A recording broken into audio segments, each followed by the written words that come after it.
자, 오늘 이 얘기는 사실 이게 여기 나오는 게 대부분 이게 한 3년 전부터 준비되었던 건데, 그때 당시 저희는 픽푸에서는 4K라는 이쪽 아주 그때 당시에는 어떻게 보면 개척 단계이긴 했는데, 당시에 4K라는 것 쪽에서 조금 더 빠르게 갈 수 있었던 쪽이 아무래도 타임랩스 쪽이었던 것 같습니다.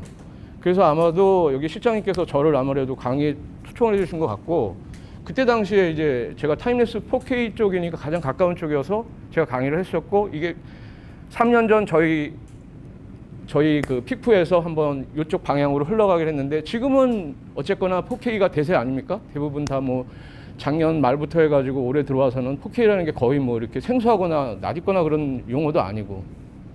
자, 이렇게 해서 지금 현재까지 왔는데요. 지금 오늘도 사실은 4K입니다, 주제가. 그리고 오늘 할 강의 내용은 하이퍼 타임랩스 쪽에서 얘기할 건데요. 주제 설정하고 그 작업에 관한 내용입니다. 이런 식으로 흘러갈 겁니다. 이제 하이퍼 타임랩스 쪽으로 우선 기본적으로는 타임랩스와 하이퍼 타임랩스는 타임랩스를 어느 정도 할 줄 알면 하이퍼 타임랩스도 관련이 되기 때문에 알고 가시는 게 좋습니다. 시간과 방향의 흐름 예측하고 오늘 타임랩스에 대해서 잘못 알고 있는 것, 그러니까 제가 말씀드렸듯이 기초에 충실하라는 얘기입니다. 제가 그런 쪽으로 흘러갈 것이고, 또 하이퍼 타임랩스 촬영의 비밀, 뭐 비밀일 것까지는 없습니다. 지금은 거의 다 공개가 됐기 때문에 아시는 분들은 다 아실 거고요. 여기 처음 오시는 분들은 오늘 제가 말씀드리는 부분에서 요점만 잘 추려가시면 뭐 작업하시는데 크게 지장이 없을 겁니다. 그리고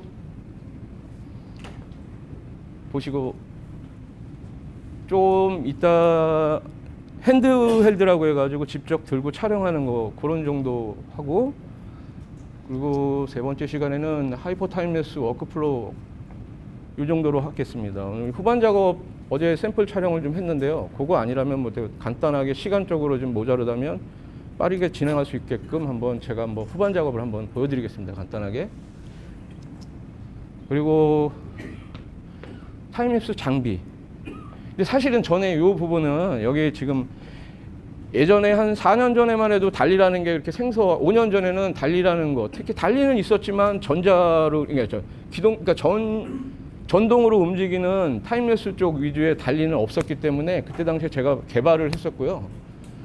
그때 당시에 여기 샘플이 있었는데 지금은 그냥 다들 아시니까 영상으로만 대충 작업의 차이점에 대해서만 좀 보여드리도록 하겠습니다.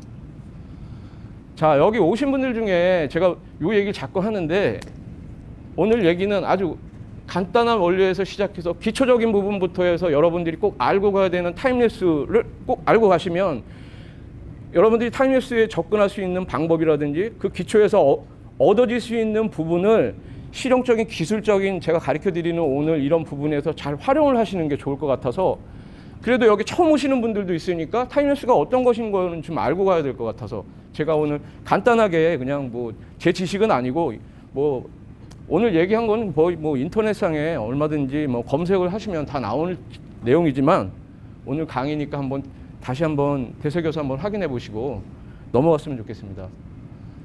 타임랩스 하면 기본적으로 제가 아는 상식에서 타임랩스는 영상의 가장 기본적인, 예전에 그 쉽게 말하면 사진으로 시작해서 한 장의 사진이 여러 장의 사진이 동영상을 만들기 위해서 했기 때문에 사실 여러분들은 영상하는 사람, 사진하는 사람을 이렇게 분리할 필요는 없고, 사실은 모든 게 이 기초적인 단계에서 시작해서 지금 현대의 영상에까지 오르는 거. 그러니까 지금 저희가 예전에 카메라라는 아주 가장 그 쉽게 말하면 원리적인 카메라 옵스큐라부터 시작해가지고 요 내용이 인터넷상에도 나오지만 요 꼭 알고 하셨으면 좋은 게, 그래도 본인이 타임랩스를 하신다고 하면 요 정도 기본 상식은 알고 가시고 요 내용 안에도 모든 지금 현재 영상이 어떻게 진행되고 있는가, 하지만 우리 영상이 제자리 걸음을 하고 있다는 거, 그 정도는 아셨으면 좋겠습니다. 기초에 충실하시라는 겁니다. 자, 보시면 자, 이제 17세기경에 이제 뭐 사진이 프랑스 쪽에서 만들어져 가지고 지금 뭐 이런 식으로 최초의 사진이 만들어졌고, 이 사진을 위해서 사람이 계속 연구하고 뭔가를 해서 지금 영상이 왔는데 그 과정이 어떻게 영상이 되는지 이렇게 보면 나옵니다. 최초의 타임랩스는 우리가 알고 있는 게 하이퍼가 아니라 고정적인 촬영인데, 어떤 결과물을 하기 위해 어떤 학자나 뭐 이렇게 예를 들어서 식물이 자라는 그런 장면을 촬영을 해서 간헐 촬영을 해가지고 식물이 자라는 과정이라든지 그런 걸 최초에 했던 것 같습니다. 이게 타임랩스의 시초라고 보시면 되고요. 그리고 뭐 가장 유명한 게 요 스탠포드라는 미국의 철도왕, 스탠포드 대학 뭐 설립자겠죠. 이 사람이 그 에드워드 마이브리치라는 이 사람한테 의뢰를 해서 본인이 어떤 내기를 했나 봐요. 인터넷상에 그렇게 나오는데, 말이 달리는데 말 달리는 내 발이 땅에서 떨어지는지 안 떨어지는지 한번 내기를 했다고 해가지고 뭐 거기서 시초가 됐다고 하더라고요. 결과적으로 이런 과정을 통해서 누구의 개인적인 연구나 어떤 걸 통해서 지금의 영상의 흐름까지 왔는데요. 타임랩스가 그때 당시에 제가 볼 때는 정확하게 타임랩스라고 얘기하지 않지만 최초의 한 장의 사진으로 시작해서 여러 장의 사진을 동영상화시키는 과정에서 지금의 말하자면 영상이 됐고요. 저희 영상이 많이 발전한 것 같지만 꼭 수레바퀴처럼 제자리 걸음을 계속하고 있다는 겁니다. 지금의 영상이 쉽게 말하면 타임랩스라는 어떤 이제 작업에서 지금 영상이 됐고, 지금 현재 21세기에는 4K라는 이런 고화질 영상에서도 지금 최초의 영상의 사진으로 시작해서 고화질 영상을 구현할 수 있는, 우연치 않게 그렇게 됐는지 아니면 어떻게 됐는지 몰라도 기계적인 흐름이나 여러 가지 여건 속에서 이렇게 타임랩스가 이렇게 발전이 된 것 같습니다. 자, 지금 보통 이제 간헐 촬영이라고 하면 아까 말씀드렸듯이 카메라 한 대를 고정하거나 여러 대를 고정해서 움직이는 촬영, 뭐 이렇게 식물이 자라는 거나 꽃이 피는 개화 장면이라든지 그런 걸 촬영을 하지만, 하이퍼 타임랩스는 제가 볼 때 개인적인 생각에서는 스톱모션과 타임랩스의 어떤 중간적인 입장에서 그런 어떤 기초적인 아까 말씀드린 스톱모션에서의 기초적인 원리를 이용한 타임랩스라고 보시면 될 것 같습니다. 오늘 제가 준비한 영상을 보시고요. 혹시라도 타임랩스와 스톱모션의 차이점을 유심히 보시고 어떤 게 차이점이 있는지 한번 보셨으면 좋겠습니다. 여러분들이 생각하는 스톱모션은 뭐고 타임랩스가 뭔지 한번 간단하게 보시고 참고 말씀 드리겠습니다. 스톱모션은 약간의 연출적인 장면이 있습니다. 물론 카메라를 움직여서 촬영하는 그런 스톱모션도 있겠지만 사람이 연출적인 요소, 그런 부분이 스톱모션의 차이점이라고 보시면 되고요. 그런 부분을 참고로 하셔서 스톱모션과 타임랩스의 차이점을 좀 보셨으면 좋겠습니다.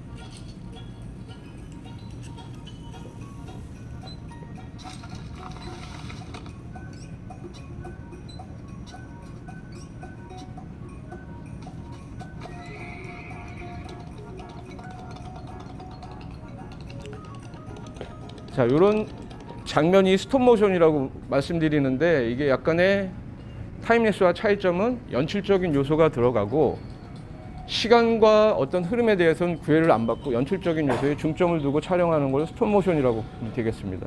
그럼 타임랩스는 뭐냐? 타임랩스는 어쨌거나 흘러가는 시간을 외적인 요소건 어쨌거나 카메라로 흐름을 잡아야 되는 게 타임랩스로 보시면 되죠. 약간의 차이점은 있습니다. 보시고 비슷하게 준비했던 영상인데 그게 좀 준비가 안 되고, 제가 이게 한 몇 년 전에 그냥 의뢰를 받아서 어떤 감독님 의뢰를 받아서 잠깐 행사 촬영을 한 건데, 저녁 한 7시부터 시작해서 한 10시까지 정도? 9시 반인가 10시까지 그 사이에 있었던 걸 한번 타임랩스로 잠깐 그 흐름을 잡아봤습니다. 연출적인 요소는 아니죠. 이건 이제 한번 보시고요. 차이점을 약간 보시면 되겠어요. 자, 타임랩스.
자, 요거는 요 영상은 말씀드렸듯이 행사의 전반적인 시작부터 해서 끝나는 부분까지 이렇게 촬영을 한 겁니다. 시간 흐름대로.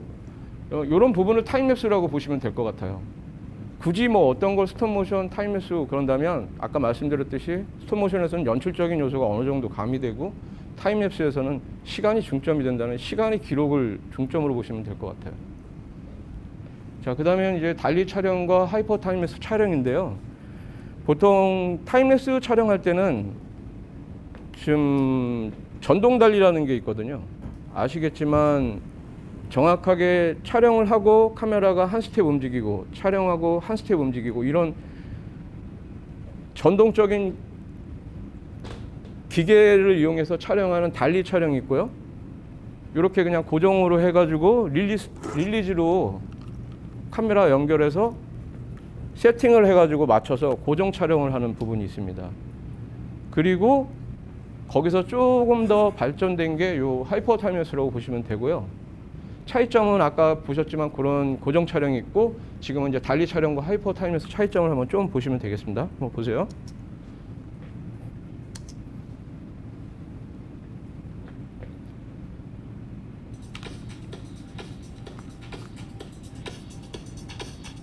기계적인 이렇게 달리 촬영에는 좀 세팅값이 굉장히 중요하고요.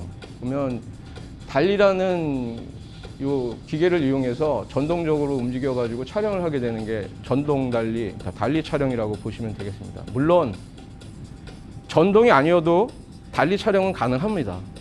타임랩스도. 저와 같이 이제 하이퍼 타임랩스 개념을 이해하시면 굳이 전동 달리가 아니라 하더라도 촬영이 가능하니까 그건 나중에 참고로 말씀드리고요. 이런 차이점이 있습니다. 이거는 이제 전동 달리로 촬영한 겁니다.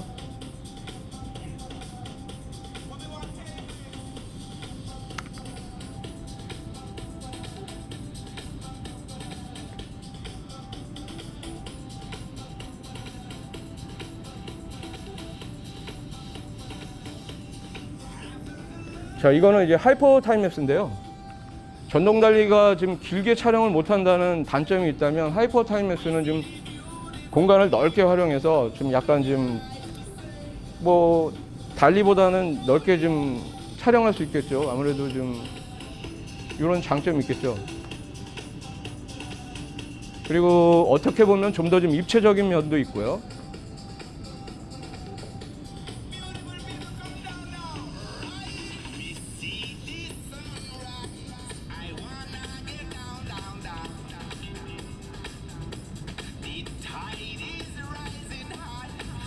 자,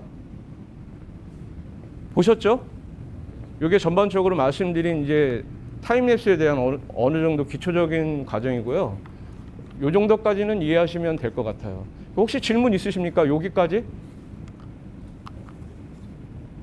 질문하세요. 모르셔서 안 하는 것인가?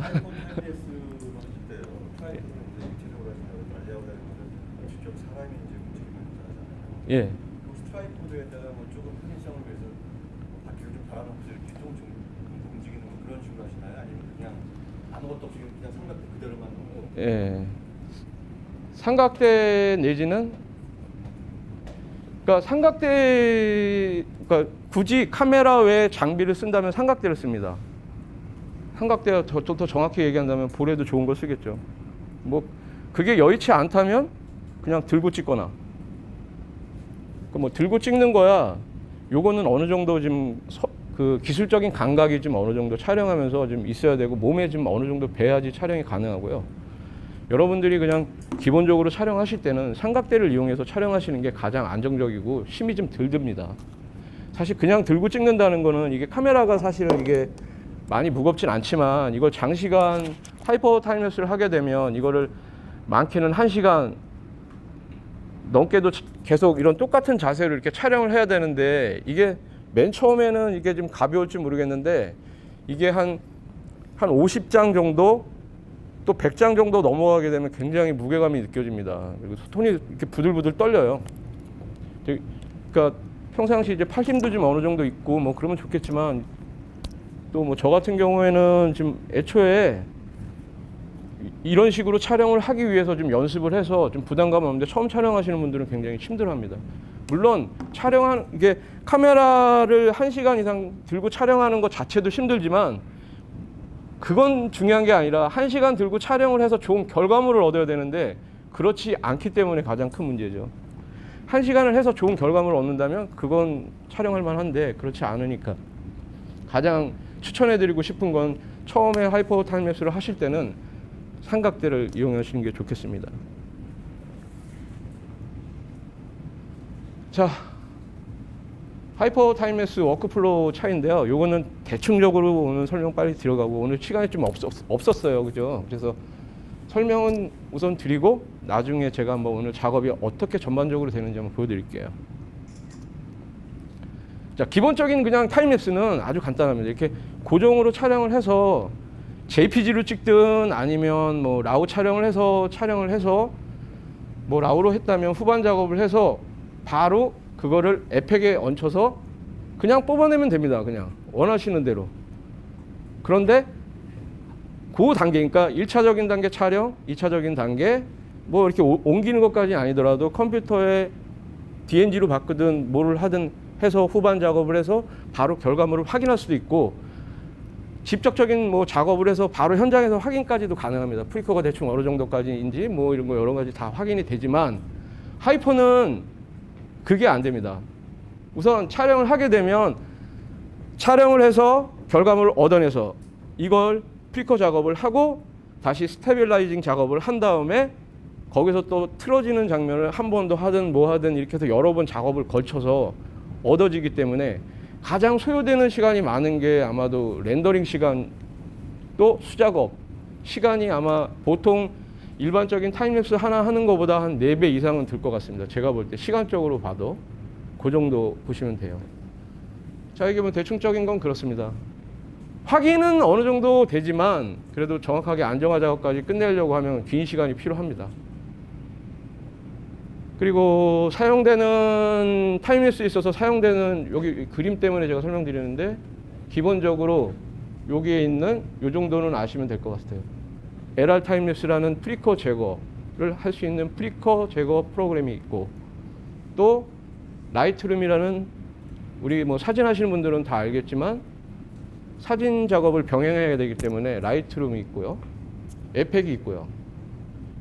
에펙은 아까 말씀드렸듯이 안정화 작업에서 필요하니까 안정화 작업 아니라도 일반 타임랩스를 하게 되면 뭐 4K급 영상을 뽑아낸다든지 그 이상급 뽑아낸다면 에펙을 거쳐서 작업을 하죠. 그리고 이제 프리미어가 있습니다. 프리미어는 이제 뭐 프리미어는 꼭 이거 아니라도 여러분들이 뭐 결과물을 가지고 이제 뭐 프로레스로 뽑아서 그걸 편집을 할 때 필요한 편집 프로그램이라면 어떤 것이든지 다 가능하겠죠. 그 기본적으로 타임랩스를 할 땐 가장 필요한 프로그램이라고 보시면 됩니다.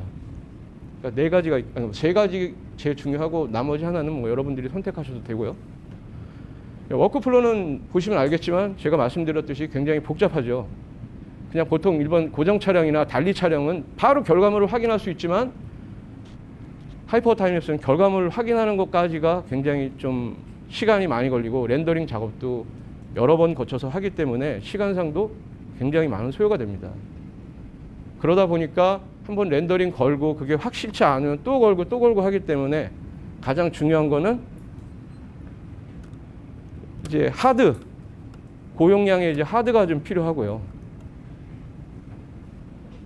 자, 다음은 또 넘어갑니다.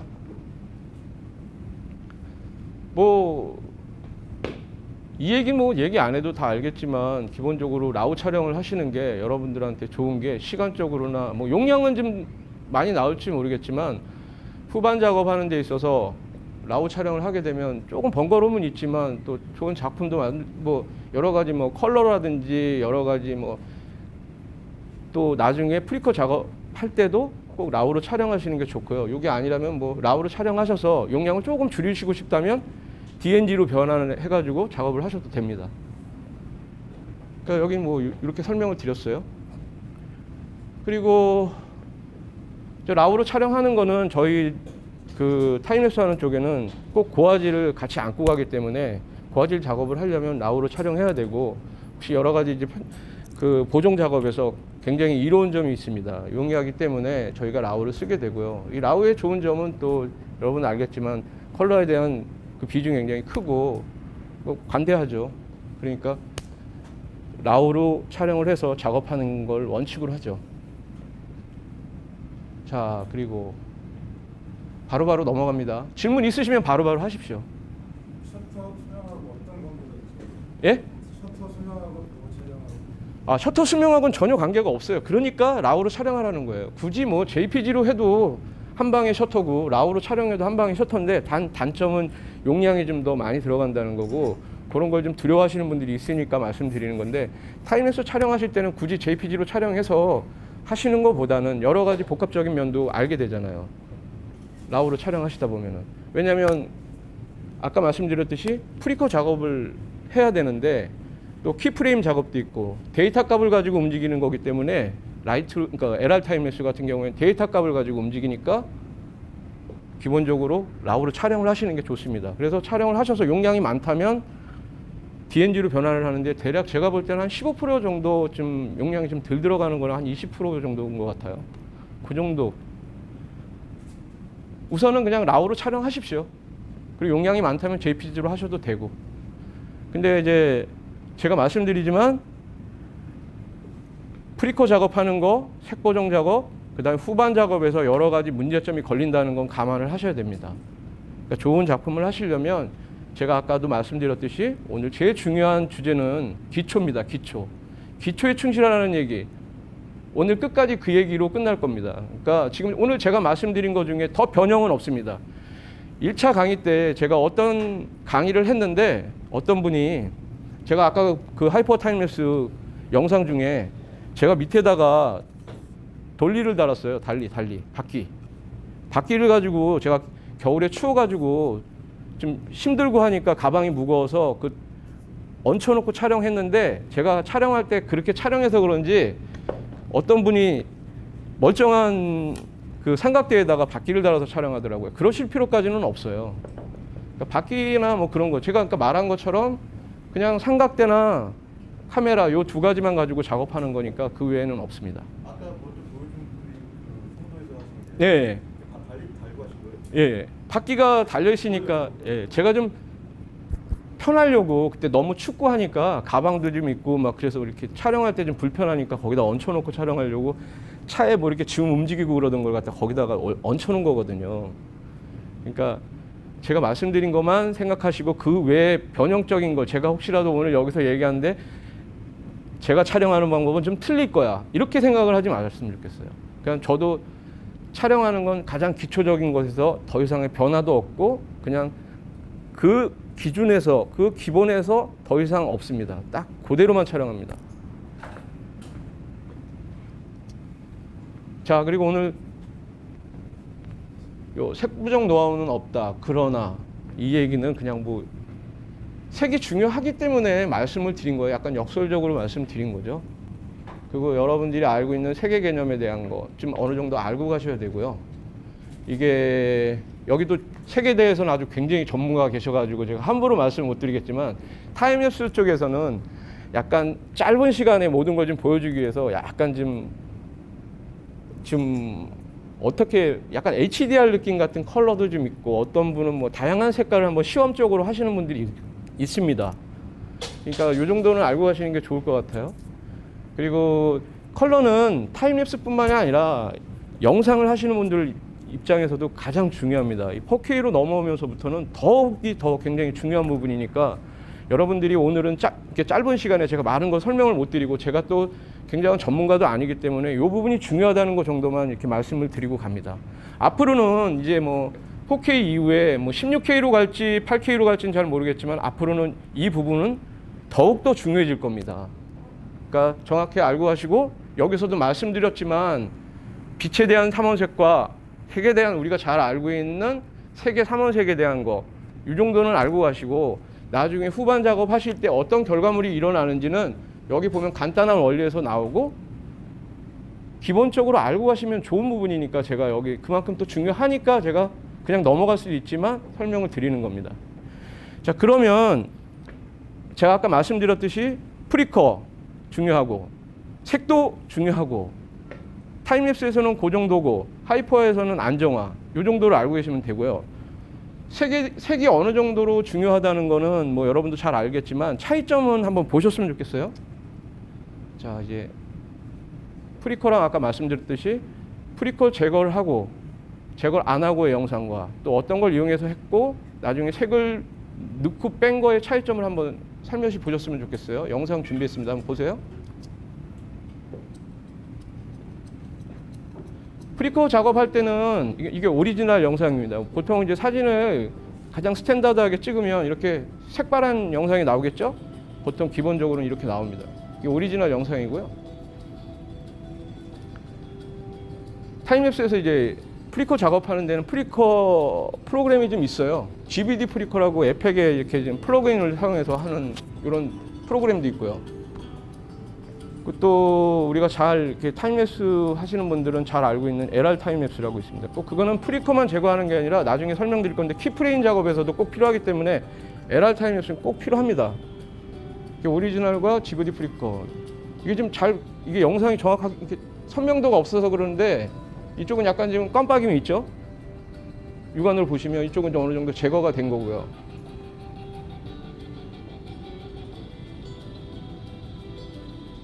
느끼시나요? 예, 이거는 이제 색을 한번 넣어본 겁니다. 보통 작업하는 이제 라이트룸에서 한번 색을 넣어본 거예요. 근데 이 정도 색을 넣는 데 있어서 편의하려면 아까 말씀드렸듯이 라우로 촬영하거나 DNG 쪽 계열로 촬영하시면 작업하시는 데 용이할 겁니다. 차이점을 보시고요. 차이가 나나요? 많이 나죠? 가장 이상적인 건 요 가운데 있는 게 이상적이겠죠. 뭐 이렇게 작업을 해서 프리커도 어느 정도 제거를 하고 안 되면 두 개를 다 병행해서 사용을 해서 프리커를 제거를 하게 되면 프리커가 있는 영상하고 없는 영상하고 차이가 많이 납니다.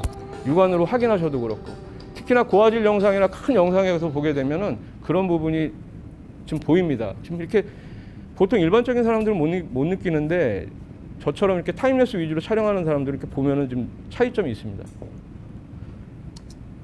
자, 오늘 기본적으로 준비해야 될 건데요. 이건 뭐 참고적인 영상이고요. 하이퍼 타임랩스 할 때는 기본적으로 삼각대, 보레드, 카메라 그 외에 이제 뭐 저 같은 경우에 이제 핸드헬드 촬영을 할 때는 이제 쓰는 건데요. 이렇게 뭐 뷰파인더 같은 거 이런 게 있으면 좋겠죠. 그리고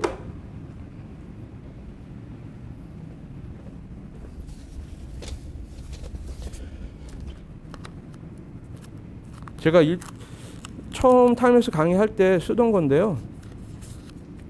제가 명함 차원에서 이렇게 만들었었어요. 교육용으로. 이게 필요하신 분 한번 보세요. 예. 원하시면 한 장씩 보시고요. 예. 보시고. 자, 이쪽도 하나 뭐 뒤로 확인하실 분 확인해 보시고요.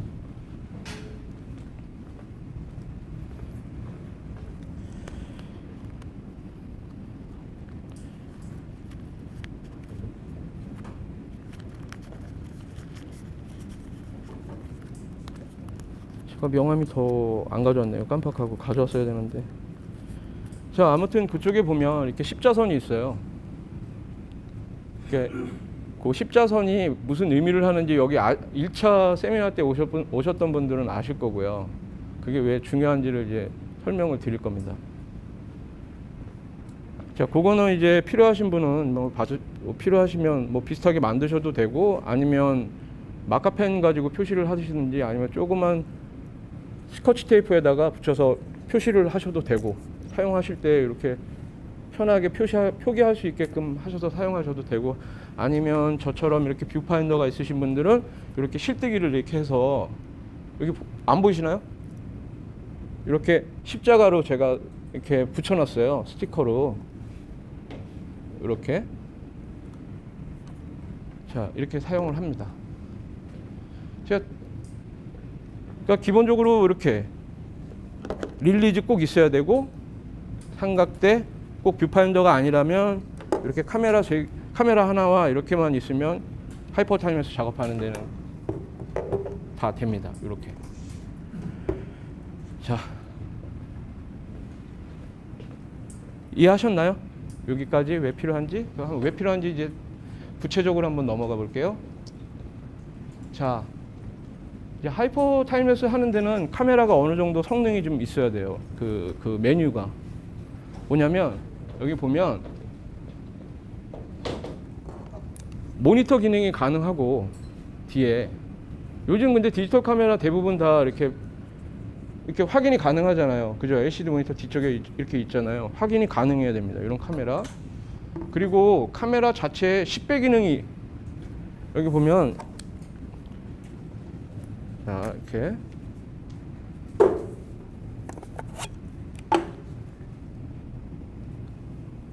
이렇게 해서 여기 보면은 10배 기능이 있어요. 이렇게. 요거 저는 여기다가 맞춰놨거든요. 사용하기 편하게 하려고 세팅을 여기다 했어요. 그래서 이렇게 5배, 10배. 그렇죠? 이렇게 보이시나요?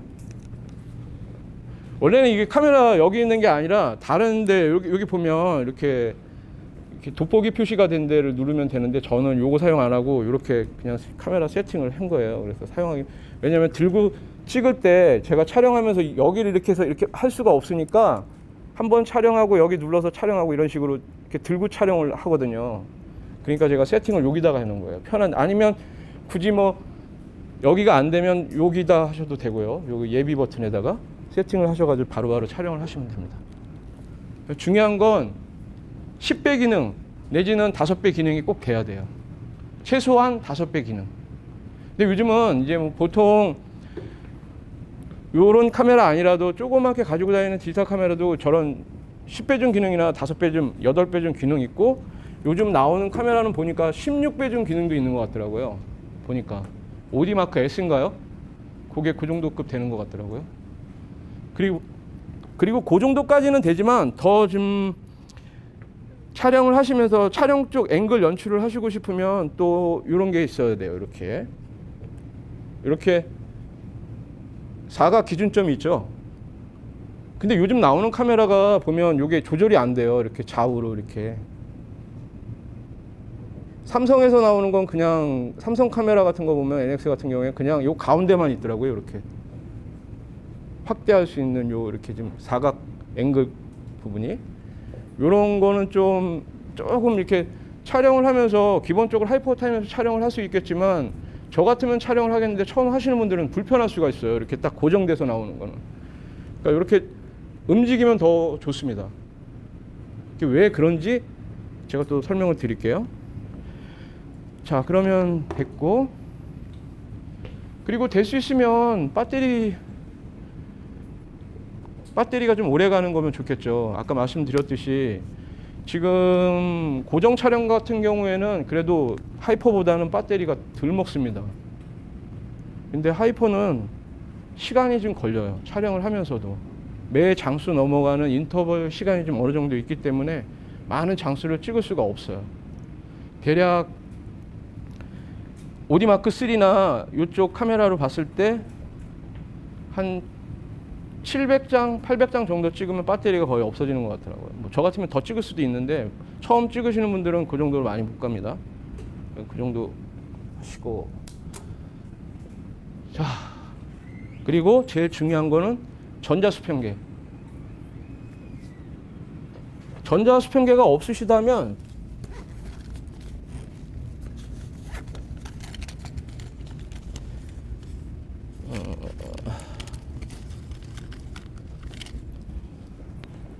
전자수평계가 없으시다면 이런 수평계 보셨나요 혹시?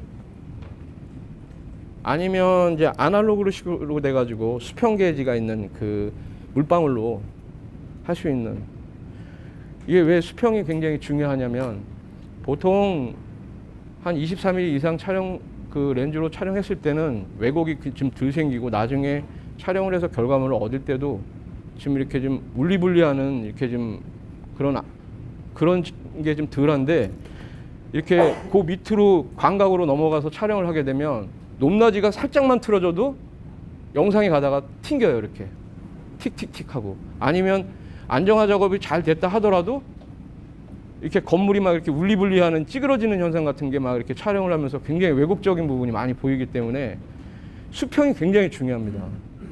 그러니까 수평 하나만 잘 잡더라도 어색하지 않은 영상은 나와요. 그러니까 수평 게지가 굉장히 중요합니다. 이게 또 보통 요즘 카메라에는 기본적으로 수평 게지가 다 나옵니다. 여기 보면 볼까요? 자, 여기 보면 이제 전자 수평계가 있잖아요. 이렇게 없앨 수도 있지만 이렇게 보면 이렇게 확인이 다 되잖아요. 그죠? 요 수평 게지만 이용해도 굉장히 나중에 안정화 작업할 때 굉장히 편하죠. 요게 맞춰서 촬영을 하게 되면 수평 게지 굉장히 중요합니다.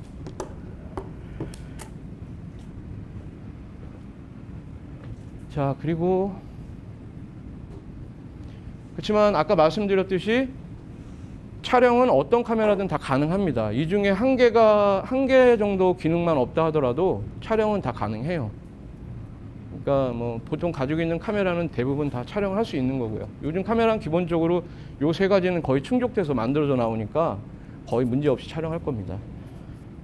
자, 다음은 이 부분은 제가 뭐라고 말씀드리기 좀 애매한데, 삼각대 같은 경우에는 그렇게 중요하지 않은 것 같아요. 왜냐하면 저는 이렇게 해외 촬영 가고 나면 꼭 삼각대가 부러지거나 분실되거나 없어지거나 버리고 오는 상황이 많았었어요. 그래서 항상 나갈 때도 보레드랑 다 떼어서 다니지만은, 보레드는 비싼 건 좋지는 않지만 여러분들이 이렇게 미세하게 조절이 될 수 있고, 이렇게 보면 여기 이중 스로틀로 되어 있는 이런 게 굉장히 좋아요. 왜냐면 이렇게 잡아서 카메라를 얹혔을 때 살짝 이렇게 손으로 자연스럽게 이렇게 움직여서 놨을 때 딱 기울지 않고 정확하게 받쳐줄 수 있고 이렇게 되는 게 굉장히 좋습니다. 이게 왜 중요하냐면, 사실은 인터벌 속도를 굉장히 일정하게 그러니까 촬영을 하다 보면 자기가 늘 똑같이 촬영하는 게 아니고 어느 순간에는 멈칫할 수도 있거든요. 그게 대부분 멈추는 이유가 뭐냐면 수평을 잡으려고 이렇게 중심을 찾아서 수평을 잡으려다 보면 그게 잘 안 돼요. 근데 제가 촬영을 하면서 경험을 해보니까 이 보레드가 굉장히 중요하더라고요. 그러니까 보레드 좋은 거 쓰시고, 아까 말씀드린 것처럼 이렇게 이중 스로틀 장치가 돼 있고 자연스럽게 넘어갈 수 있는 이런 보레드 정도면 충분합니다. 그리고 요즘 가격이 많이 싸던데, 보레드. 아무튼 보레드는 중요하니까 보레드 좋은 거 쓰시고, 삼각대는 뭐 저와 같은 경우 아니라면 좋은 삼각대 쓰시는 게 가장 좋고요. 그렇지 않다면 삼각대는 중요하지 않지만 본인이 이렇게 들었을 때, 움직일 때 무게가 안 나가는, 이게 아무리 들고 찍는 것도 힘들지만 사실 이게 삼각대가 있다 하더라도 장시간 이렇게 촬영하게 되면 굉장히 힘듭니다. 이것도. 왜냐하면 허리가 삐딱해져요. 촬영을 하면서. 이렇게 촬영하는 게 아니라 때로는 어떻게 되면 이렇게 촬영할 때도 있거든요. 그럼 약간 옆으로 가서 카메라는 저쪽 방향 보고 있는데 이렇게 해서 고개 돌리면 이게 벌써 안 좋아지거든요. 허리도. 오래 장시간 찍게 되면 안 좋습니다. 자, 다음은 릴리즈입니다. 뭐 릴리즈는 저렴한 거 아무거나 쓰셔도 되고요. 될 수 있으면 유선을 권합니다. 그리고 뭐 말씀드렸듯이 잊어먹어도 부담 없는 거면 될 것 같고요. 눌러서 제대로 작동되는 거면 상관없고, 굳이 뭐 하이퍼 쪽이라면 뭐 릴리즈는 여기 보면 이제 인터벌이라든지 여러 기능이 없어도 돼요. 이렇게 단편적으로 이렇게 하나 스위치만 달려서 찍을 수 있는, 보통 카메라를 사면 딸려 나오는 것도 있어요.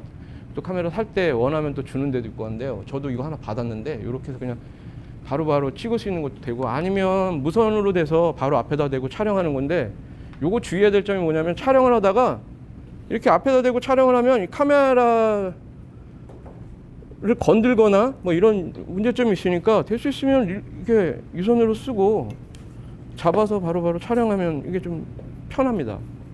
그리고 대신에 저렴한 거로 사용하십시오. 기능은 그렇게 중요한 건 아니니까. 자, 또 그리고 이제 보통 요즘은 이제 타임랩스를 하게 되면 날씨라든지 또는 뭐 오늘 뭐 해가 몇 시에 뜨고 해가 몇 시에 지는지, 또 오늘 야간 촬영했으면 야간에 뭐 달이 뜨는지 안 뜨는지 별 촬영하게 되면 그 여러 가지 그런 거라든지, 아니면 제가 지금 여기는 안 가지고 있는데, 예를 들어서 제가 몇 장을 몇 초에 찍었을 때 몇 장 정도가 나오는지 이제 계산기 같은 게 있어요. 타임랩스 쪽으로 이렇게 어플을 찾다 보면 그런 어플 기능을 잘 활용하시면 굉장히 좋습니다. 그리고 또 그런 걸 습관화하시는 게 굉장히 좋을 것 같아요. 그러니까 어플리케이션 활용 잘 하시고요. 자, 다 지금까지 설명드린 거는 다 요 한 가지인데요. 이게 아까 말씀드렸듯이 제가 아까 십자가 표시된 명함 제가 드렸잖아요. 그 스티커를. 자, 여기다가 주고, 그러면 아까 그 한번 줘보실래요? 명함 하나만.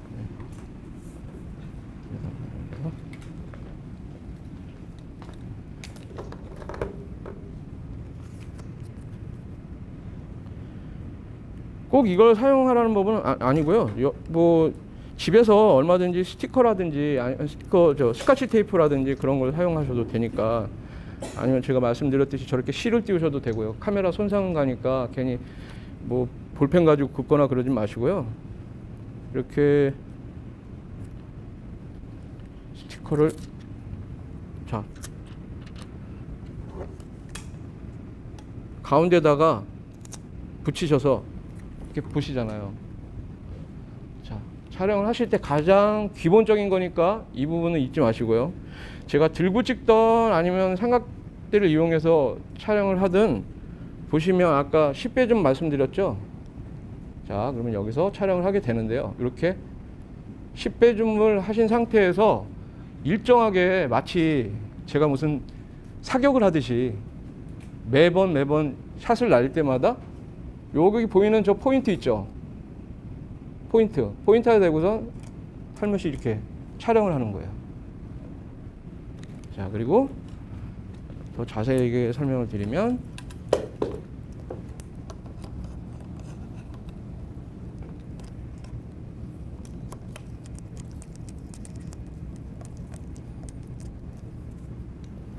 자, 저는 오늘 기준을 이거로 할게요. 이쪽에 보면 이렇게 라인이 있는데요. 이 라인으로 한번 가보겠습니다. 이쪽부터. 자, 촬영을 하는데 있어서 제가 오늘 이 화면을 딱 제 앵글에 딱 집어넣고 싶은 거예요. 이 장면을 이렇게 딱. 그러면 기본적으로 어떻게 촬영을 하셔야 되냐면, 이쪽에서 볼 때와 이쪽에서 가운데서 볼 때와 이 끝에서 볼 때가 앵글이 다 틀리겠죠. 그쵸? 그러니까 어떻게? 아까 말했듯이 휴대폰이 있어도 좋고, 보통 그냥 카메라 가지고 촬영하셔도 좋은데, 기본적으로 스타트 하실 때 3번을 먼저 찍어요. 5번이면 더 좋고요.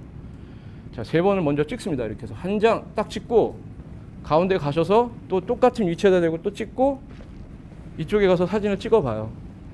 이 얘기는 하이퍼 타임랩스는 시작부터 중간 끝까지 있잖아요. 본인이 살리고 싶은 짧은 10초라도 그 부분에 가장 중점을 두고 싶은 부분이 있을 거 아닙니까? 그거를 클라이막스로 부분을 둔다 하더라도 그 부분이 멋지게 찍으려고 하면 맨 마지막 엔딩 부분이 어떻게 나오는지까지도 확인을 하셔야 돼요. 본인은 저걸 찍으려고 예를 들어서 저 기와 쪽에다가 촬영을 했는데 막상 와보니까 제가 원하는 앵글에서 벗어나 있어요. 촬영을 하다 보면. 그러니까 빠른 시간 내에 가셔서 아니면 저 같은 경우는 경험이 있으니까 이렇게 딱 보고 여기서 딱 눈으로 보면 딱딱 떨어지지만 처음 하시는 분들은 촬영을 하셔서 사진으로 확인을 해보세요. 아, 결과가 어떻게 떨어지는지 기본적으로 처음, 중간, 끝은 확인을 하시고 촬영하시는 게 좋습니다. 만약에 그게 안 된다 하면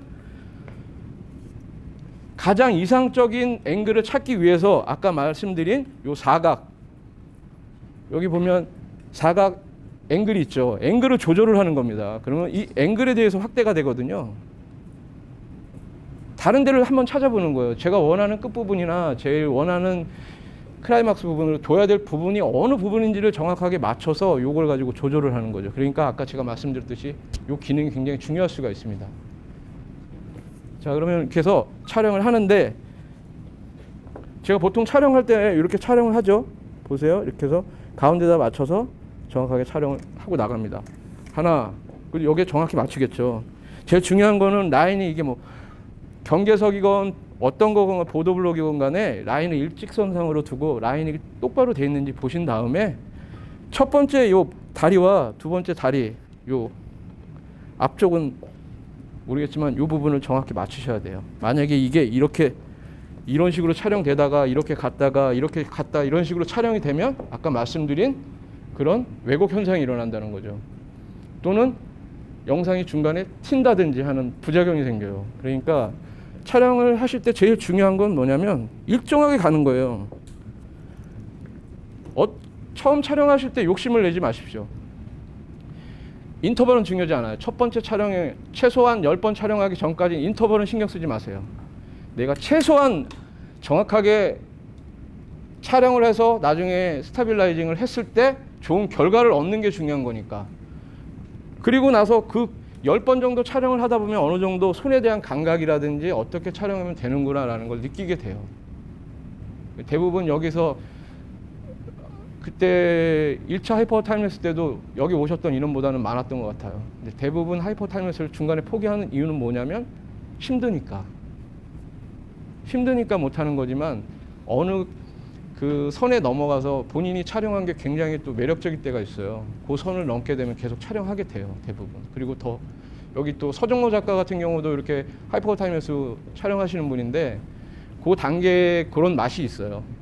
그러니까 그걸 한번 촬영을 해보시고 본인의 완벽한 결과물을 얻기보단 제가 말했듯이 인터벌을 신경 쓰게 되면 이 촬영이 안 돼요. 급한 마음에. 그러니까 촬영을 하시는데 저도 똑같습니다. 이렇게 해서 10대 확대를 해서 정확하게 포인트에 맞추고 이게 보레드가 지금 뻑뻑하죠. 이러면 안 돼요. 미세 조정을 해서 손으로 이렇게 잡아서 어느 정도 움직이는지 잘 맞춰서 두 번째 스로틀을 잘 맞춰가지고 고정을 시키고 중간중간에 한 번씩 살짝 조여줘야 되는 경우도 있어요. 이렇게 해서 잡고 자 수평 게이지 보고 정확하게 녹색이 있습니다. 이렇게 수평 게이지 정확하게 보고 그 포인트에다 대고 정확하게 마치 남자분들 사격장에서 사격하듯이 저격수 같이 정확하게 그 위치에 대고 사격을 하는데 이게 손으로 누르는 것도 가능하지만 이게 주간 촬영에는 어느 정도 가능한데 될 수 있으면 릴리즈를 이용하셔서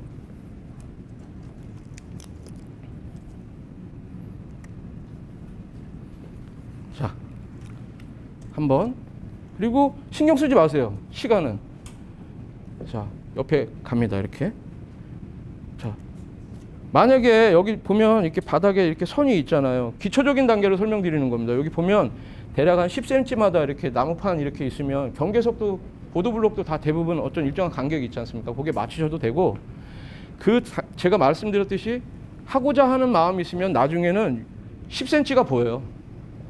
30cm가 보이고 40cm가 보이고 50cm가 보이고 1m가 보입니다. 정확하게. 마치 자로 잰 듯하게. 최초에는 촬영을 하실 때 만약에 혹시라도 오늘 세미나 이후에 촬영을 한번 해봐야겠다 마음 먹으시면 길게 촬영하지 마시고 짧은 구간에서 짧게 촬영해 보세요. 그게 또 시간도 빨리 가니까 10cm를 기준으로 해서 먼저 촬영을 하는 겁니다. 이렇게 한번 촬영을 하고, 자 10배 좀 하고, 자 정확하게 맞추고, 녹색 선 떨어지게 딱 하고 찍으면, 그리고 바로 옆에 눈금 보고 요 뒤쪽에도 확인하고, 자 또 가고 찍고 확인하고 10cm. 자 요것만 신경 쓰고 한번 촬영을 해보세요. 요거랑 수평이랑. 자 아시겠죠? 이게 가장 기초적인 건데, 여기서 벗어나면 가장 중요한 부분이 이 부분이 여기서 97%, 98%, 때론 99%가 여기서 다 결정되는 건데, 대부분 사람들은 제가 무슨 어떤 기술적인 노하우를 따로 가지고 있는 것처럼 마치 그렇게 생각하고 있어요. 요 기초적인 단계에서 벗어나진 않아요. 딱 정확하게. 요거를 습관화 시키는 게, 빨리 습관화 시키는 게 좋은 결과물이 나옵니다. 자, 이해하셨나요? 촬영하는 방법은 가장 기초적이고, 이거 이해 못 하시는 분은 없을 거예요. 제가 설명드린 거는. 그죠? 간단하니까 한번 해보시고 얼마만큼 손에 익히시는 게 중요하고, 그 다음에는 인터벌을 조금 신경을 쓰시는데, 제가 만약에 촬영을 하면서 한번 촬영을 하면서 속을 한번 세보세요. 한 1초, 2초, 3초, 4초 걸렸나? 이번에 몇 초 걸렸나? 7초 걸렸어. 그럼 2초 차이가 나네. 다음에 찍었는데 5초 됐어. 2초가 더 빠르네. 그러면 좀 이상하잖아요. 그쵸? 이게 만약에 나중에 익숙해져서 혹시라도 그런 일이 생긴다 하면, 혹시라도 촬영을 하다가 수평이 잘 안 맞아가지고 막 어느 부분에서는 막 이렇게 이게 씨름을 할 때가 있어요. 단 몇 초 사이지만, 0점 몇 초 사이일지 모르겠지만 시간이 인터벌이 막 조절이 안 될 때가 있어요. 그래서 어느 순간 딱 됐는데 시간이 너무 많이 걸린 거야. 그럼 다음 촬영은 어떻게 하셔야겠어요? 이렇게 어떤 곡선을 타듯이 시간을 이렇게 맞춰야지, 갑자기 7초에 찍었다, 4초에 찍었다, 뭐 9초에 찍었다 이렇게 불규칙해져 버리면 나중에 구름을 촬영했을 때 어떻게 되냐면, 구름이 이렇게 오다가 갑자기 뚝 끊겼다가 확 지나가거나 또 이런 식의 현상이 일어나요. 그러니까 될 수 있으면 촬영을 하실 때 어떤 곡선을 그리듯이 본인, 이게 촬영을 맨 처음에 하실 때는 그런 것까지 신경 안 쓰지만, 제가 말씀드렸듯이 10번 이상, 20번 이상 촬영을 하시다 보면 머릿속에 그런 그래프가 그려져요. 지금 내가 좀 빠르고 있구나. 템포가 좀 빠르고 있으니까 자연스럽게 몇 초라도 좀 줄여서 점점 그 타이밍에 맞춰야겠구나. 그런 생각이 드니까 그걸 잘 활용을 하십시오. 자, 아까 말씀드린 거. 그리고 이렇게 촬영을 할 때 같은 결과물을 두고도 저렇게 다르잖아요. 그죠? 처음에서 찍은 부분은 제가 이쪽에서 찍은 거를 저런 식으로 나온다고요. 중간에서는 또 이렇게 나오겠죠. 그리고 끝에서는 저런 식으로 나오겠고. 그러니까 이렇게 최소한 하나, 둘, 세 군데서 찍든 그 중간에 한 번씩 더 찍든 해서 이렇게 맞춰서 촬영을 하시고요. 제일 중요한 거는 이 거리가 얼마나 되는지, 샷수가 몇이 나오는지를 늘 기억해둬야 된다는 거죠. 내 보폭이 몇이니까 한번 이렇게 움직여서 이렇게 촬영을 하면서 움직일 거 아니에요. 촬영을 하러 가려고 저기 중간에 가면서 하나, 둘, 셋, 넷 해가지고 딱 가서 딱 몇 포니까 이 거리가 몇이겠구나. 그러면 계산이 나오죠. 몇 장을 찍으면 몇이 어떻게 떨어지는지 계산이 딱딱 떨어지는 거예요. 활용을 하시면 돼요. 자, 그리고 아까 말씀드린 게 요 부분이에요. 아까 처음 찍고 중간 찍고 끝에 찍으라 이런 말이죠. 자, 그래서 촬영을 합니다. 그러면 촬영을 해서 보면 아까 맞힌 거요. 요것도 아까 제가 그 라인에다 맞추라는 부분이 저런 부분으로 맞추라는 거죠. 자, 그러면 안정화되지 않은 그림이 돼요. 어떻게 되냐면 이렇게 찍으면 아무리 본인이 잘 찍다 하더라도 이런 영상이 돼요. 본인이 아무리 잘 맞춘다 하더라도 뭐 이렇게 이렇게 생각대로 다 한 것 같은데 이런 식으로 돼요. 이런 식으로. 지금 많이 흔들리죠? 이게 정상입니다. 근데 여기다가 지금 예전에 제가 할 때는 이제 지금은 와프 스테빌라이징이라고 에펙에 그런 기능이 있지만 예전에 그렇게 작업을 안 했고요. 예전에는 모션 트래킹이라는 그 작업을 해서 수평까지 맞춰서 다 했었어요. 그런 작업을 했어요. 지금은 요 정도까지만 촬영하면 그냥 뭐 스테빌라이징은 나중에 그냥 자기가 알아서 컴퓨터에서 잡아주니까 에펙에서 잡아주잖아요. 그러니까 요 정도 촬영만 하면 결과는 이렇게 나옵니다. 이렇게. 그쵸? 깔끔하게 나오잖아요. 이건 에펙에서 와프를 걸면 이렇게 떨어져요. 아까 이렇게 흔들렸던 똑같은 장면인데 이런 식으로 되는 거죠. 안정화가 어느 정도 되죠. 자, 이거는 사실은 삼각대를 사용한 게 아니라 들고 촬영한 거예요. 이렇게 들고 촬영을 해도 이 정도까지 잡아준다고요. 전혀 어색하지 않은 장면이 돼요. 한 번 더 보실까요? 뭐 제가 볼 때 이 정도면 한 90% 이상은 안정화가 다 된 거죠. 깔끔하게 됐네요.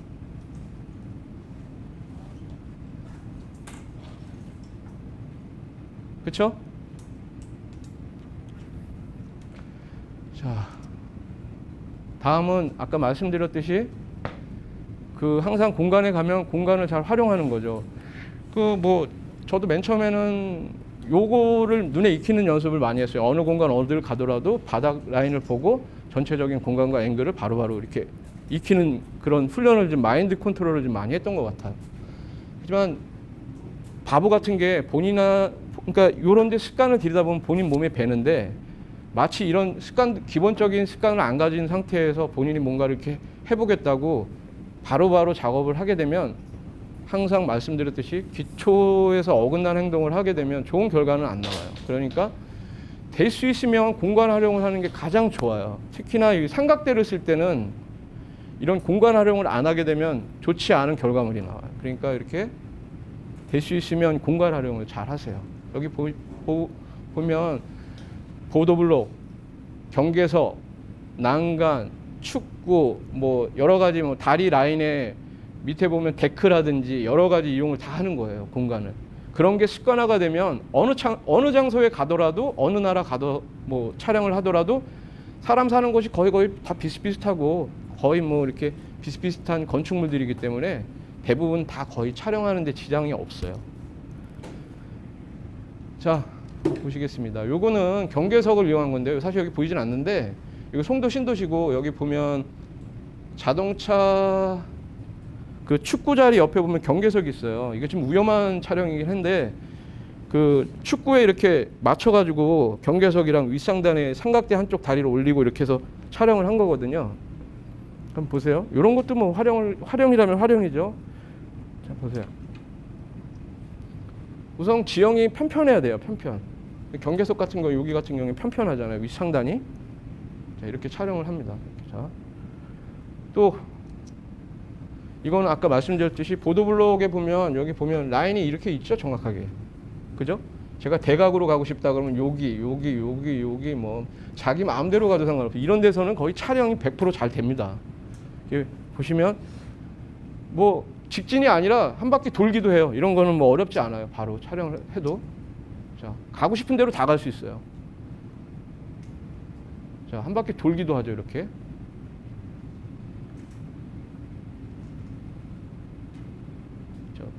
제가 말씀드린 이런 응용을 하라는 거죠. 이렇게 응용을 하시면 촬영하는 데 큰 도움이 됩니다. 이렇게. 자, 다음은 난간이에요.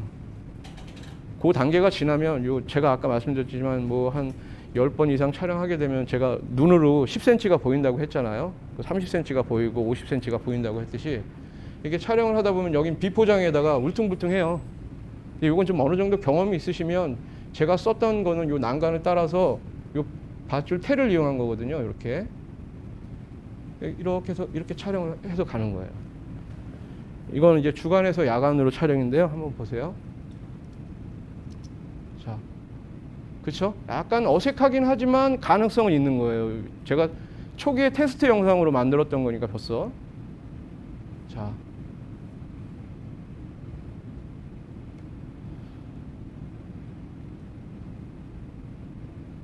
어색하진 않죠?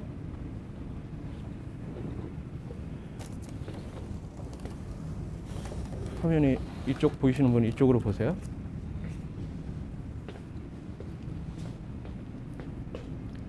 자, 그리고 제가 아까 말씀드렸듯이 기본 촬영 기법에 항상 충실하십시오. 이 부분에서만은 제일 중요한 부분이 지금까지 제가 세미나를 하고 지금 아까도 말씀드렸듯이 2년이 지났는데도 이쪽 계통에 하이퍼 타임을 하시는 분들이 없어요. 힘들고 또는 본인이 연구를 안 하거나 한두 번 촬영하다가 안 하는 거죠. 제가 말씀드렸듯이 한 10번 이상, 20번 이상 정도는 실컷 조건 해보시고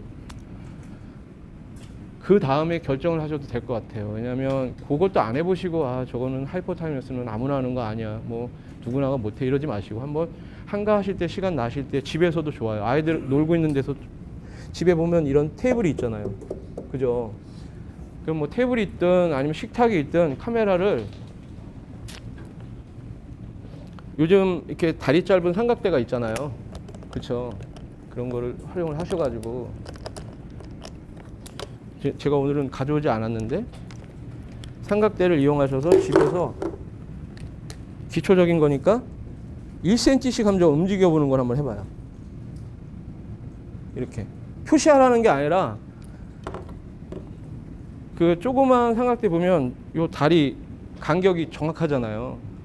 그래서 꼭 정확하게 맞추라는 건 아니지만 그렇게 연습을 한번 해보시면 나중에는 그냥 이거 가지고도 이렇게 해서 촬영이 가능해요. 그러니까 만약에 거기 진짜로 이게 달리가 전동 달리가 아니라 하더라도 눈곱만 정확하게 맞춰서 촬영을 하시면 굳이 뭐 전동 달리 아니어도 충분히 촬영이 가능하죠. 그리고 포인트만 정확하게 아신다면 뭐 지금 뭐 달리 중에는 뭐 그 3채널 방식으로 해가지고 촬영하는 게 있잖아요. 보통 이렇게 1채널 방식으로 하고 위아래 촬영이 가능하고 또는 이렇게 한 바퀴 돌리기도 하고 뭐 이런 달리가 많이 나오잖아요. 그런 것도 촬영이 가능합니다. 아까 그 드린 그 눈금 표시대로 잘 촬영을 하시면요. 응용을 하시면. 자. 그래서 이제 응용을 하시면 이런 장면, 아까 말씀드렸듯이 이거는 뭐, 물론 이제 영상을 촬영을 해서 이렇게 뭐 프리미어나 에펙 같은 데서 이렇게 효과를 써서 이렇게 꺾을 수는 있겠지만 이거는 순전히 그냥 원본 그대로 촬영을 한 거고요. 이렇게 한번 이런 식의 영상도 구현이 돼요. 한번 보세요.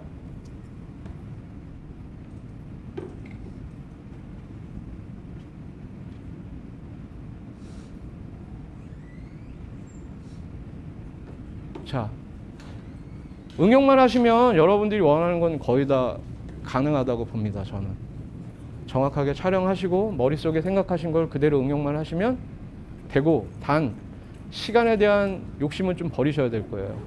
차분하게 연구를 하셔서 하나를 얻기까지, 노하우를 얻기까지 꾸준히 촬영을 하시고 거기서 얻어지는 걸 다른 곳에 또 응용을 이거 하나를 얻게 되면 이거 하나만 얻는 게 아니라 전반적인 하이퍼 타임랩스에 대한 이해력이 빨라져요. 그러니까 다른 것도 응용하게 되는 거죠.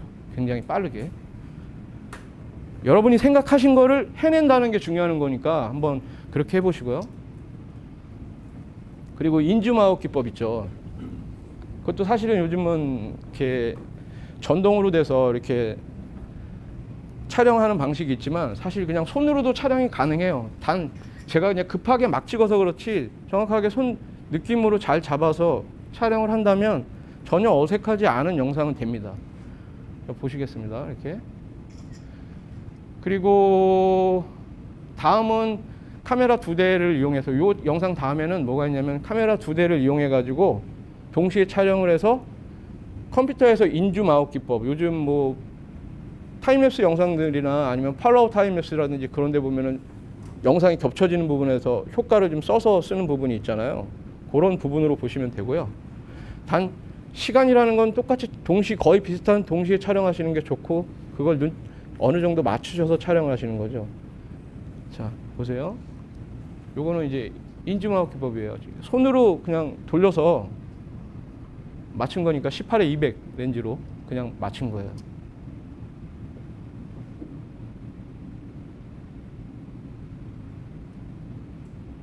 자, 턴까지 해봤어요. 이 영상은 사실은 다 처음에 테스트 할 때 제가 과연 될까 안 될까 했을 때 영상들이거든요, 사실은. 근데 다 돼요.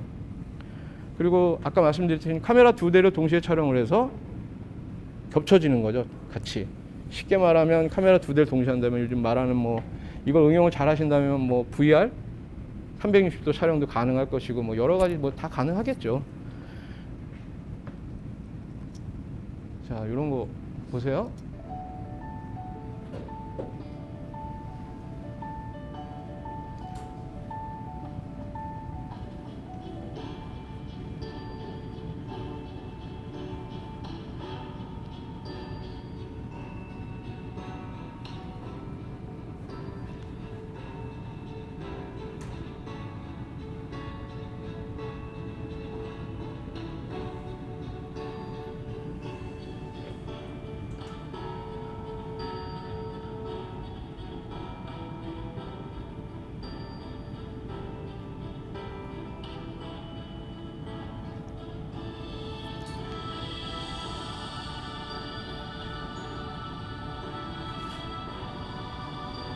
사실 촬영 중에 가장 쉬운 게 전우진 촬영이거든요. 전우진.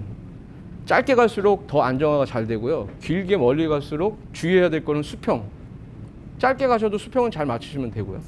될 수 있으면 짧게 가십시오. 짧게 가시되 제일 중요한 건 뭐냐면 아까 이 라인과 이 뒷다리와 앞다리 사이가 정확하게 일직선이 되게끔 촬영을 하시라는 거죠.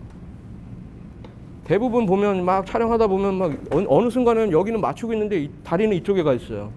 그러면 이 포인트가 어떻게 될까요? 이리로 움직이게 되잖아요. 그러면 안 되는 거예요. 그럼 나중에 결과물이 어떻게 되냐면 가면서 이렇게 쉬면서 주변에 있는 건물들은 막 울리불리가 되는 거예요. 자, 이 팔로우 타임레스인데요. 이제 항상 그래요. 기계가 나와서 새로운 기술이 나오고 그 기계를 또 뛰어넘는 또 새로운 또 테크닉이 계속 나오기 마련인데 요즘 이제 팔로우 타임레스에도 나오는데 요거 좀 관심 있어 하시는 분들이 질문을 많이 해서 그죠? 서 작가님도 질문하셨잖아요. 그쵸? 굳이 촬영을 하시면서 팔로우라고 해가지고선 이렇게 촬영하실 필요 없고 요즘은 기본적으로 4K 촬영이 가능하잖아요. 4K 촬영이 가능하고 4K 카메라가 있으니까 될 수 있으면 뭘 쓰냐면 짐볼 있잖아요. 짐볼을 사용해서 촬영을 하셔서 기본적인 영상 촬영을 하시건 인터벌 촬영을 하시고 연속 촬영을 하셔도 좋은 결과물이 나와요. 왜냐? 그건 저희가 책임지는 게 아니라 아까 말했듯이 와프 스타빌라이징에서 다 잡아주니까 2차적인 작업을 그쪽에서 하면 되니까요. 자, 한번 보세요.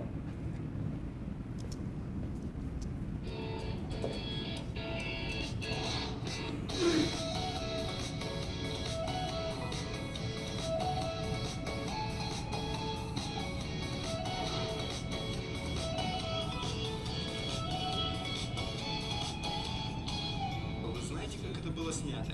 Нет? Тогда рассказываю. Фотоаппарат был установлен на электронный стабилизатор Nebula 4000. Эта вещь не первая. 자, 이런 기계가 나온다 하더라도 오늘 이 강의를 들으신 분과 그냥 오늘 강의 안 드시고 바로 이 장면을 바로 들어가는 분들은 엄연히 차이가 있습니다. 그러니까 하이퍼 타임랩스의 기본적인 테크닉을 아시고 작업 방향이나 워크플로우를 아시는 분들이 작업을 하시고 이런 작업을 하시는 거와 아예 모르고 그냥 뭐 이런 영상 하나 보고선 갑자기 이렇게 작업을 해서 딱 뭔가 떨어지게 한다면 큰 오산입니다. 이건 어떤 작업 방법과 테크닉은 기본적으로 알고 있어야 좋은 결과물이 나온다는 거죠. Проходит пара секунд, и камера занимает горизонтальное положение. Теперь за ее состоянием следят электронные... 그러니까 기계는 계속해서 발전되고 있습니다. 뭐 촬영 장비들도 꾸준히 발전되고 있고 또 이 장면이 어느 정도 일반화되면 이 기술에서 또 벗어나는 어떤 테크닉이 또 만들어지겠죠. 기술은 계속해서 그렇게 진화하는 거죠. 촬영 기술도 그렇고 촬영 장비도 그렇고 계속해서 서로 경쟁하듯이 맞붙어서 작업을 하죠. 하지만 하이퍼 타임랩스를 제가 여러분들한테 가르쳐 주다 하더라도 두 개를 병행해서 하면 좋은 결과물도 나올 수 있고 각자 특색을 잘 활용해서 작품을 만드는 게 제일 중요하겠죠. Здесь все работает само собой. Можно попросить подержать камеру любого своего знакомого. Но что еще более 뭐 최근 그 영국의 그 로빈이라는 그 작가가 한 그 친구가 한 그 두바이 타임랩스 보신 분도 있겠지만 거기에 보면 처음 보시는 분은 이게 어떻게 만들어졌다는 걸 모르지만 이렇게 교육을 그러니까 어느 정도 알고 계시는 이렇게 강의를 들으신 분들은 대부분 아세요. 어떤 기술로 만들어지는지 마치 뭐 그게 뭐 하이퍼나 뭐 삼각대로 다 한 것처럼 보지만 그렇지는 않아요. 보시면 알겠지만 왜냐하면 제가 이거를 해보면 이거로서 할 수 있는 한계가 있고 기계로서 할 수 있는 기술이 있는 거기 때문에 поставить камеру, 비교가 되는 거죠. сделать кадр. После этого переставить штатив на полшага вперед, сделать еще кадр, опять переставить и так... 대충 뭐 저도 잘 모르겠지만 이 친구 얘기하기엔 굳이 뭐 이렇게 하이퍼 타임에서 한 칸 한 칸 움직여서 촬영할 필요 없이 이런 연출이 가능하다 뭐 아니면 그런 식으로 얘기하거나 아니면 뭐 밑에 한 장 한 장 찍을 수 있는 스위치가 있기 때문에 이런 식으로 해서 촬영을 하신다면 굳이 뭐 삼각대를 사용해서 안 하더라도 충분히 촬영이 가능하다 이런 걸 설명하는 것 같아요. 대충. Вы можете в это время... 왜냐 이 기술을 그냥 어느 정도 하고 있는 사람이니까 이 친구가 뭘 설명을 하려고 하는지 저는 아는 거죠. Она все сделает за вас. Она прекрасно стабилизирует, и самое главное, вам не нужно после этого ничего 자, стабилизировать на компьютере. 여기까지 보겠습니다. 시간이 없으니까. 자, 그래서 제가 말씀드리는 게 지금 오늘 설명을 드렸고 지금 뭐 여러 가지 이제 오늘 가서 뭐 한번 해볼까 이런 분도 계시고 또 오늘 나온 저 최경섭이라는 사람이 한 대로 진짜 하면 될까 궁금한 분도 계실 것이고 지금까지 해왔던 분들도 여기 뭐 타임랩스 2번씩이나 오셨다는 분도 계시는데 그런 분들이 있을 겁니다. 저는 제가 말씀드리는 거는 저를 따라오라는 얘기에서 이런 강의를 하는 게 아니라 저를 능가해서 좋은 작품을 만들려고, 그러니까 저를 능가해서 또 다른 기술을 사용하셔서 좋은 이쪽 계통에 활성화를 시키면 어떨까 그런 생각에서 말씀드리는 겁니다. 그리고 뭐 하이퍼 타임랩스 요건 어느 시점에서는 계속해서 또 바뀌게 됩니다. 다른 쪽으로 흘러가겠죠. 그러니까 항상 본인들이 생각하는 거 항상 연구하시고 기술적으로 테스트를 꼭 하시고 거기서 얻어지는 좋은 결과물을 항상 기억해 뒀다가 응용하시는 거 잊지 마십시오. 자, 그리고 여기는 제가 즐겨 쓰는 말인데요. 이게 이제 뭐 불어로 이제 썼는데요. 르가드 라비 오틀멍이라고요. 저한테는 이제 항상 마음속에 담고 있는 제 삶의 지표인데요. 항상 인생을 생각하건 사람을 생각하건 지금 보는 직관적으로 보지 말고 한번 다른 시각으로도 바라보라는 거. 여러분들도 지금 오늘 여기서 배운 거를 응용을 잘 하셔서 한 번쯤 다른 시각에서 바라보는 것도 여러분들한테 큰 도움이 되고 발전이 될 겁니다. 자, 여기까지 하겠습니다.